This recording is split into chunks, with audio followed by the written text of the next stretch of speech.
Hey everybody, welcome back to another episode of Talk About It with Tyra. This is episode 6. And to my right, I have Frank, who you guys have seen for the past few weeks and probably will see moving forward. But my next guest, this is his first time here, and we spoke about how will I introduce him, what did he want me to talk about, what did he want me to say, and I decided that the best way to introduce him would be to read an excerpt from his book that he's writing. So I'm going to start with that. A Right to Life, The Perseverance of My Humanity, the autobiography of Jamaar Wight. Introduction.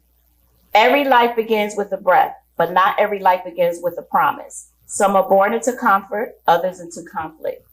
Wow. Some inherit opportunity, while others inherit struggle. Yet, beyond circumstance lies a greater question. Does every human life possess purpose? This is deep. I kind of want to, I wanted to keep reading, but because that is a question, I feel like I want to elaborate a little bit on that. I know it's a little bit hot in here, a little bit. We can turn the fan on. What you think, Frank? We don't care about the little bit. I think we can fuck with the heat, man. Okay, yeah. Sweating bullets. Okay, let's not. So, does every human life possess purpose? That's a very profound question, but not only is it profound, it's sad. Mm-hmm. You know what I mean? Yeah. It when I just was reading it, it kind of makes me a little sad because you have so many people that ask that question because they have to, because they wonder, like, do I have purpose? Do I matter? You know, so when does every human life possess purpose? What were you thinking? Like, why that question? What does that question mean to you? How do you answer that? That question goes back to the title of the book, being in a right to life. Okay. Not just being my name as I use it for the spelling of the book, right, but also a right. Like every human has a right. You feel what I'm saying? We have a right to be human. A lot of us don't even have that opportunity to be human. That's right. So, and that comes from our circumstances. So we're born into a lot of things that we don't ask for, and we move through them. We just move. No choice. No choice, but most of us are unaware the status in which we have. You feel what I'm saying? Wow. So a right to life, it can go many, many, many different ways. Many different ways. That's deep, Jamaar. And I want to read this part. A right to life is a testament, and because I'm not going to read it all. Y'all got to go get the book. How can I get the book? It's coming. It's coming. Download it, purchase it, whatever. However, yes, ma'am. Get it. But I do want to read this part. A right to life is a testament to the belief that every life carries inherent value and purpose. Every life. Everyone. Everyone. Every last one. It is a story of tragedy and triumph, brokenness and restoration, doubt and faith. I'm mad that I didn't read this before I came because I'm telling you, like, today, yet the past couple of days, I kind of been in a space, okay, you know, where I've been struggling a little bit, you know, and so to kind of hear that question and know that, you know, all that a person, I was driving, and perfect story. I was driving and I saw a lady, she had a brace on her leg. It looked like maybe she broke her foot or broke her leg or something like that. And I'm driving and she is hot and she walking and she had this agony look on her face, right? And she was going uphill and she just kept walking. She just kept walking, but the pain was on her face. Like you can see that she was like, just let me get home. My leg hurt. I'm tired. I'm walking. And in that moment, I almost wanted to yell out, you got this, girl. Because I kind of felt like she needed to hear that, you know, but I didn't. And then after I passed, I was like, damn, Tyra, why? Like, that was a perfect example how you never know, like, how a word, an act of kindness, or something could change a person's perspective in life, and you know, if they only hear it. But I've been in a rut, y'all, like just kind of just missing my son more or less, where even though it's been a while, I have those moments. And the past couple of days, I've been in those moments like where I'm just like, one more hug, one more phone call. I just want to hear them, you know. And trust me, I'm living without them because I have no choice. I have people that depend on me. But I'm reading this and it's catching me off guard because it's putting me in all of my feelings because it's just so deep. And so many of us are struggling, which kind of brings me to one of the things that you are also focusing on, and that's men's mental health. Yeah. You know, and both of you guys, I think, can speak on this because of where you've been, where you've come from, where you've been, where you are now, and where you're going, right? Right. And just being a man and what that entails. Like, what made you want to focus on men's mental health? Well, first, it came like the middle of this month, actually. That's where I got the idea, because I noticed every month we advocate, you know, every holiday, anytime it's celebrating any group of people, any demographic, it's all over social media. However, this is men's mental health month. Right. It's silent. Don't hear nothing. I didn't. Don't hear nothing. Did you know Nobody men's asks mental about you. We shared it with the LBGT, That's crazy. and Because we it's met. taking over. Because we know Yeah. we know that it's Pride Month, and even right? things Right. like that, I Right. feel as though is intentional. Right, You feel what I'm for saying? sure. Absolutely. Convolute those two things. You know, these two things are polar Father's Day, opposites. all of those things. Why is we sharing All it? convoluted into just a ball of rushing it through. Yeah. You feel what I'm saying? So for me, that just made me do something. So I started creating my mentor program. You know, and that's not just for kids. It's for adults. It's for all of us. I still need mentoring. Right. As soon as I walk in here, I Absolutely. talked to Kev. I pulled him over. He Yeah. pulled me into the room. Right. Gave me the whole before we even sat here. A, Right. B, C, and D. I still need mentoring at the age For that I sure. am. Mhm. So I can also know that I do a lot of reflecting back on myself. That's Mhm. right. That little me, that child who I used to be, the child that endured all of those things that I went through at that stage in my life is my hero. Right. It's because of all of his hardships that I was able to get through my hardships as an adult. Right. I was prepared already. Mhm. You feel what I'm saying? That's right. I was built for this already, Right. unfortunately, but I was prepared either way it goes, and I'm willing to accept that. So do you Right. feel like you're, instead of the adult you trying to rescue the child you, Mhm. the child is actually rescuing Yes. you? Exactly. That's deep. Exactly. So when you see them, that's why it's done in the cartoon form, comic book form. Mhm. It's just me as an adult thinking, Mhm. I'm getting these answers. Where do I get these answers from? Yeah. I'm turning to myself. I can hear it. I've been through this before. Right. So sometimes we got to give ourselves that self-talk That's to right. get us from point A to point B. So starting with Men's Mental Health Month, I had to look at myself first.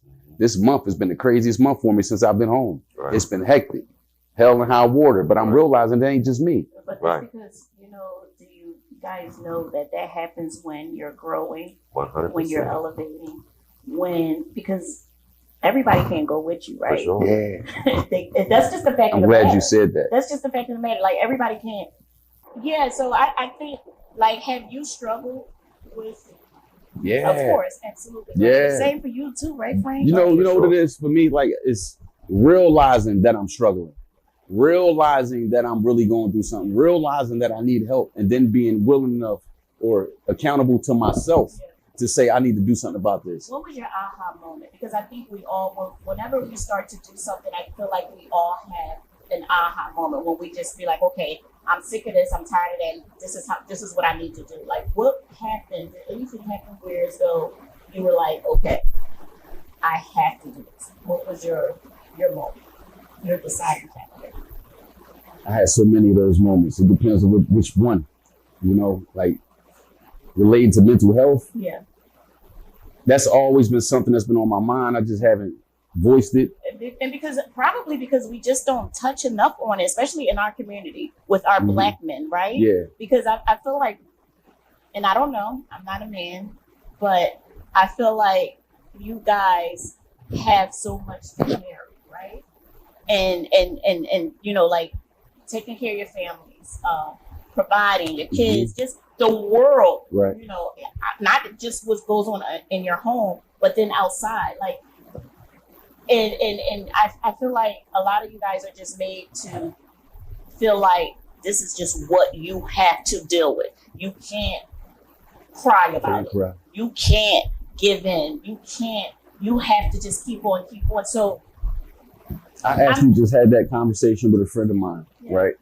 And I was telling, like, during this conversation, I was saying, like, as a man, you wonder that we're encouraged to be vocal, speak up. You don't have to be this way, black man. You don't got to be that way, black man. You can't voice it. But once you start to do it, you receive things that you didn't expect. You come into it, all right, I'm going to give this a chance. I'm going to give it a try. I'm going to open up, not just to a woman, but also to your friends. That's right. So you get to that point of opening up, and then you receive a response that you weren't expecting. Like someone telling you, like some people may be, you may have a thought of suicide, right? Not myself. However, there's many men who think this. Guess what? I know they call me. I got young boys that I work out with, that I train with. They talk to me. This is your right? field. But they talk. Passionate about the youth. Yeah. Sure. They talk to me. This, and this. Damn. They hit my DM. Yo, such and such. I'm like, damn. I'll be at work, and little brother I was working out with, him and his father seen me. He came through. He's like, yo, Pop, that's I've been telling you about. His dad. Oh, I heard about you. Wow. You get what I'm saying? So but his son, but his son is a little special. That's right. You feel what I'm saying? So I may be able to reach him in the ways that his own father can. For sure. Right. This is help I'm willing to provide. I don't care. It ain't about me. My life, I surrendered. I'm good. Yeah. I live in a state of allowance. Me and God, we got a relationship. It ain't always the best relationship, but it's a perfect relationship because it's just me and him. That's right. You feel what I'm saying? So I can't complain about that. So I like to allow myself, my circumstances, and the things that I've been through. If they're not for me, then there might be for that one boy. If not for him, there may be for the next one, and so on and so forth. But to get to my aha moment came when I read a book called Message to the Black Man by Elijah Muhammad. Oh, I've read that book. Read a lot. Yeah, I'm sure you did. Yes, sir. But that book did, again, it expounded on my first book that I ever wrote. Excuse me, my first book that I ever read, which was the autobiography of Malcolm X. Okay. Another one. Very first book I ever read. I was 10 years old. So taking that knowledge, compiling it, all so on and so on and so forth, and getting to that point again of reading Message to the Black Man, it's like, okay, I understand why black men have been this way, why we think the way we think, why the way we feel the way we feel. So how do you feel like that's something that you have to keep and continue, or are you guys now being fathers, grandparents, and stuff like that? Are you coming outside of that? Those books that he reading are the foundation. Okay. See, when we go to prison, we have no foundation. Okay. We actually was mimicking something we seen, something we liked, something that attracted us. We had no foundation. It's funny that he said it because that actually was the same path I took. You need those you need somebody to say, to read it versus seeing it. It's like, watching a movie that came out with a book. You like, the book was way better. Yeah. You understand what I'm saying? Like that autobiography of Malcolm X, the movie has nothing. It has nowhere close to that about understanding. every movie, book to movie. You gotta read the book. You gotta read the book. Right. So I think with us, I was ready to ask a question after the question that you asked.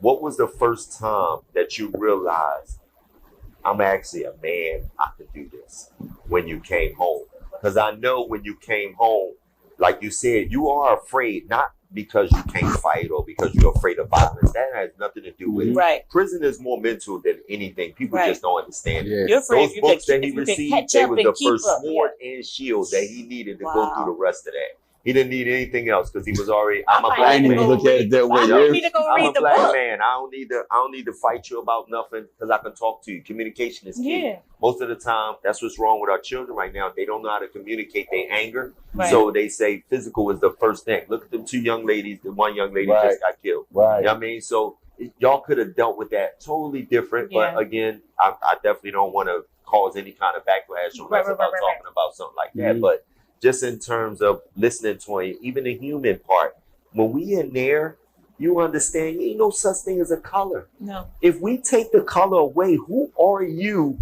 as a man? Right. Not no black man, not no white man. Right. Who are you as a man? Can you facilitate without somebody else's giving you this or giving you that. And that's something that I know that he can relate to more than anything, because of course that amount of time, no one comes out sane.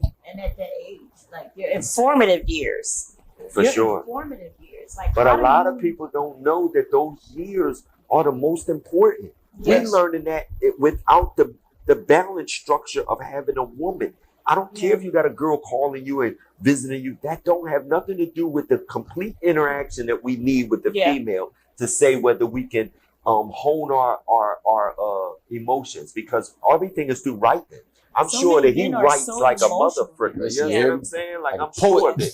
For sure. You know what I mean? Like because that's the balance that we But need. I'm glad that you're starting to share it. Right. Yeah. Because that's very important.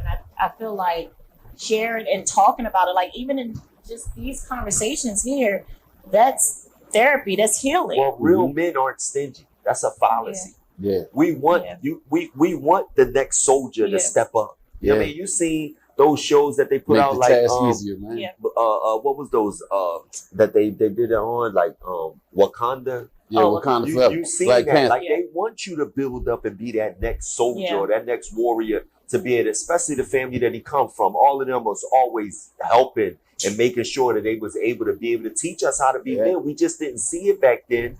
But we see it when we got older. Like I remember Sunday school. I remember KD. I remember, you understand what I'm saying? Like, that's my project they lived in. So I ain't, you know what I mean? So it just was, I get it, man. And that's the question though for you though, is when did you finally find out to yourself when you came home after you got, you know, your coochie, if that's what you needed, but when you start sitting down and saying to yourself, like, look, that was the first it's time for me to be a man. Like, what part made you say, I got this, man, I'm a man? I feel like I've been a man all my life. I had that mentality. Makes that sense. Sounds like you. Makes sense. Yeah, bro. Like, I've never been without it. You feel what I'm saying? But there has been, and again, it's so ironic that we speak today. I've been home exactly 4 years and 6 months. Okay. Right? So that 5th year, everybody tells me about. Right. Yo, it's in your 5th year that you're going to be tested the most. Yeah. It's your 5th year that you're going to define yourself. Exactly. So what I did now, this is all recent that I'm having these revelations or realizations. You feel what I'm saying? Through my current struggles. Right. I had to ask myself questions I never asked before. Right. What do you do with this? What do you do with that? These are problems that did not exist to me. Right. Other day, to give you an example, my car caught on fire, right? My trunk. I'm driving, I'm on 76. Oh, yeah. I'm smelling smoke. Was this after the accident? This was after I got my door put on, right? Listen, somebody just hit my car. I'm telling you, I'm having a month. Right. Somebody hit my door, bang. Okay, cool. I'm trying to deal with this. The guy gave me faulty information and all types of stuff. This is my first accident. I don't know nothing about men. So what I do, I go straight to what I'm told and what I think I'm supposed to do. Right. These two things are computing at the same time. I'm already in shock, man. You just hit my door, this BMW. I'm ready. Right. You feel what I'm saying? Right. Old ways. We're going to kill that old thought first. That's right. So I'm going to smile. Right. Yeah. Get that out the way. We got to talk, my man. He give me the paperwork. I check it all over. I'm thinking it's all good. I get back to where I got to be to do what I got to do. It's all fugazi. Right. Got to find a plan. I get the door fixed. Make a long story short, right? Get the door back on. Here we go again. Back on 76. I'm out. Smelling fire. What's up? Wow. Look behind me. Your trunk? My trunk. So I look in the back seat. All I see is smoke. Mm. God help me. Literally. Right. Less than a minute, I found a spot over there by the art museum. The little indention. I don't know why I was there, but it was there. And I pull in. I sit. Dive in the back seat. Not thinking again. I pull the door down. Right. All that's in my brain is I know how to open my back door, my trunk door from within. The car didn't stop. Right. Off instinct, I dive in the back. Not thinking about the smoke that's coming from the back. Not thinking about this battery might be on fire. Not thinking that fire can. In a second. Right. I'm on it. I feel heat on my chest. I'm still gonna get this door open. I got it open. I realize I get out. Damn. I see the hole. I see the fire. Battery on. Battery burning. Pour a little water, get it out. Make a long story short, I started thinking to myself, I wasn't supposed to jump back there. Yeah. That's you feel what I'm saying? Flight and adrenaline instincts. and all of that. Yeah, my instincts. So to get to your question, this has literally been like the hardest experiences that I would have. I wouldn't even call them hard. But then again, I think back and I'm reflecting on that child that I used to be. Right. Man, this ain't nothing. You know what he did already? At 10 years old, he was handling worse than this. You got a car. This is a blessing. Right. You know how many, man, I waited so long to be able to say I got a car issue. You feel what I'm saying? So in hindsight, now I'm able to adapt and look at things properly. Man, I got the problems I always wanted. You feel what I'm saying? Right. There's so many people who wish they had a car. In my house, I have. For sure. In my house, I have a picture of it, and it says, "Remember the things that you prayed for that you have now." You know, and it's just a constant reminder of, you know, maybe you weren't working, you prayed, I hope I get this job. Right. And you can have this job and you hate it. I hate this job. I don't want to go to work. Remember when you didn't? See, like that's all you wanted was a job. Yes. You know? But exactly like you're saying, in the same context of what you just said, that's my whole life.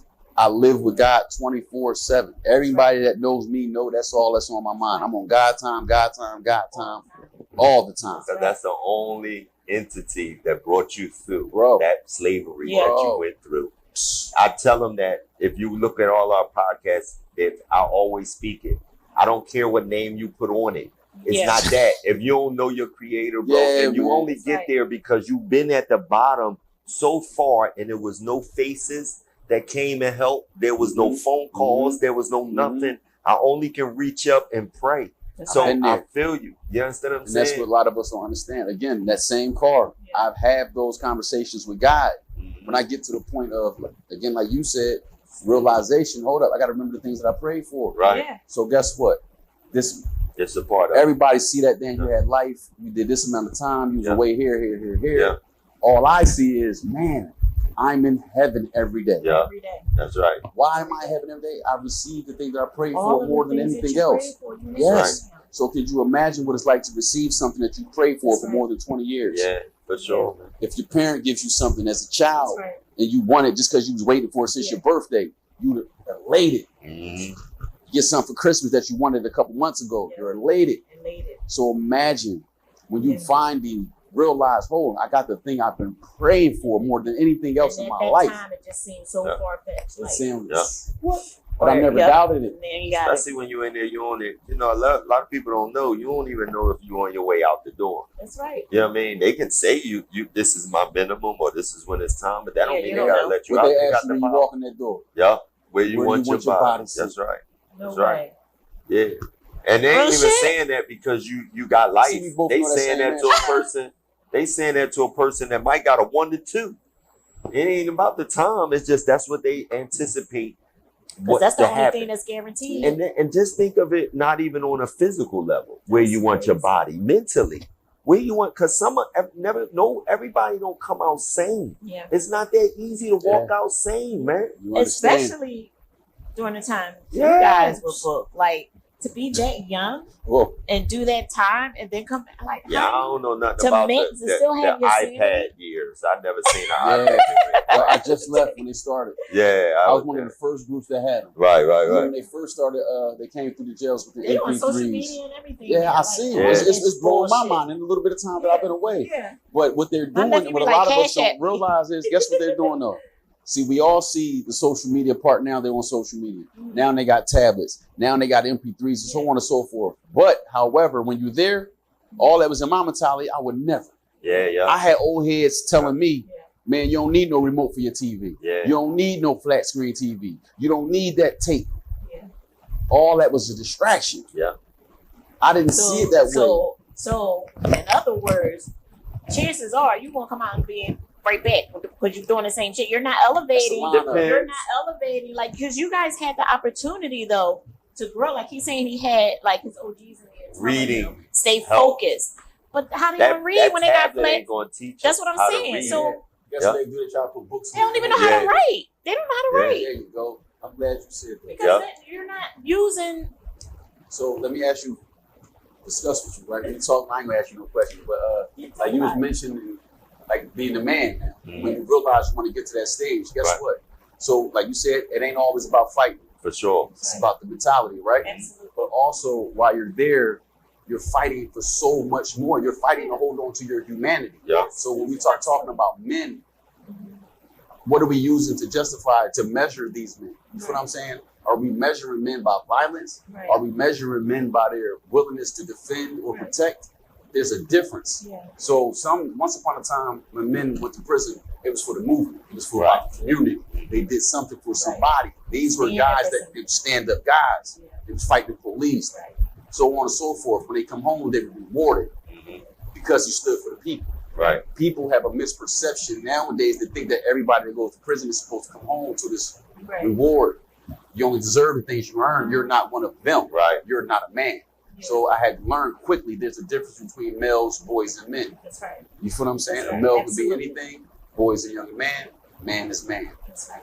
Now, again, reading those same books, I'm learning in the context. What would you say one of the greatest qualities of a man or characteristics of a man? Understanding. Man is very understanding. We handle things with it. It's like being a chef. I once read, it's like being a man. To be a man, you have to be like a chef cooking a delicate fish. You don't flip it too many times. Don't touch it too many times. Turn it and you turn it and let it cook. So sometimes you don't have to. But you don't have to overextend your hand because you're a man. Right. You don't have to be extra aggressive because you're a man. No, my grandfather, this man did not have he's not my DNA. Right. I don't even feel comfortable saying that. You understand what I'm saying? However, my grandfather, remarkable man. I never heard him raise his voice. Never heard none of that stuff. Never heard my grandmother complain. Nothing. And I don't realize this until I become a man. Like, yo, dude was the dude. Yeah. Guess what he did all day? He went to work. Built his little black box for the airplanes. He worked on a naval base in California. Built his little black boxes. North Park. He was at he was in Alameda. It was okay. Yeah, he was in Alameda right there. Okay. That's grandpa. He do his thing. He built the black boxes for the airplanes, bring them in, tell me all about it. If I want to do it, I can do it. If I don't, he ain't forcing nothing. Right. But I learned from him in hindsight, again, in writing my book, it's like, I get to realize who he really was. His manhood was different. Right. He handled me when he first saw me. He knew I wasn't his grandson, but he was scared. When I met him at that airport. That's crazy. When I punched him in the stomach. He don't know I'm a young boy from Richard Island. This is just what we do. Right. What? Come here. Yeah, right. He's going to be all right. Grandmom sat down, gave me the lecture, A, B, C's, and D's, and he sat there shaking his head, just staring at me. And I'm staring at him. I don't even know him. He don't know me. Yeah, I don't know what he's thinking. However, it's all mannerisms that I've never forgotten. Right. Keep your cool. That's right. If you're a man. So this is what I mean when I say understanding. A man understands this is just a child. I agree. He's 100%. Been this, he's been through that, he's been through this, so on and so forth. So a man having that understanding gives him the ability to exercise his manhood with everybody. He understands his woman needs to be treated this way. Right. He understands his child needs to be treated this way. He understands himself, strengths, weaknesses, pros and cons, and so on and so forth, and also has the ability to amend the things that he feels as though needs to be changed. Well, I mean, that was deep, but I wanted, one other thing I wanted to get into is that you have a clothing line. Yes, ma'am. Sit up. Let me get this. I'm going to get all this. Now, pronounce it, because I pronounce it Benet. Is it Beanie or Benet? Benny. Benny. Benny, like the name. See the plus in the back? Yes, I love it. Let them see that plus on the back. T-shirts. Bang. Like, where can, you gotta let everybody know, like, where we can buy the shirts. I want to fill that. Oh, look at this. Okay, but look, can I open this up like this? Yes, you can. Let that thing drop so they can see that pig. Look at this. Oh, now this is hot. Look. There they go. So tell them where you can.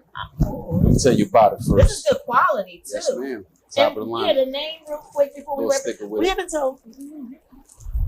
Yeah. Yeah, a little sticker with it thing. I mean, oh wait, is this? That's yours. That's a sticker. It works. I put this on my Stanley. You can put it. Yes, you can. Because I usually have my Stanley. But I encourage you. But I peel right off. I know I have. So I don't waste liquor. This is completely off topic, but so I put it in my cup and I put it by my bed, and I don't always drink it at night, right? But I wake up in the morning and I take it. Sometimes shit just don't get done. Right. You know? So, but anyway, I'm saying all that to say I don't have my cup today because it's still by my bed, because when I took my sip like 8 o'clock this morning, I forgot to grab it when I left out. So, but this is one of my Stanley Cup. I love this. It's good quality too. So this is not Top like of one mind. of those No. shirts that's going to like shrink Not at all. and wash, because this is feel it. That's not It's coming like off. nice and thick. Oh, for Touch sure. the logo. Yeah. You touch the logo right. too. That ain't coming Yes, off. yes. So I can wash it and Yeah, all that. wash as much as you want. I love it. Many times you But want. how long have I been trying to get? I want Listen, one of those I got some stuff those for you. workout. I got one pieces for you now. Oh, I got all see? types. I tapped into the women's side. Yes. A lot of people been asking me, how can they get it? What they? Yeah. I want this. I want this. I I want this. saw it. Guess what? They fail to realize I'm learning all of this as I'm going That's along. right. So what But they this is see how me we doing with, it I too. just We made it. here, That's right. we're Yeah. learning. Right. And Exactly. each week we come up with something different, like how we can improve For and sure. Right. better. Progress what we is a learned. process. And Yeah. So and that's just how we're doing it. We just Progress is a we show up. process. There's Exactly. no progress. There's And- no and- progress without But process. so wait, did you give your? Are Give we me gonna put this athleisure. on the screen? You hit Maybe me all Tor over. do it afterwards. Okay. All they gotta do is hit my Instagram. Just DM me at _he different, or you can look me up at Benny _athleisure _ But just hit me up at Benny Athleisure, or like I said _ he different, and I'll direct you where you need to be. That's right. And we'll have it come up on the screen too. Yeah. But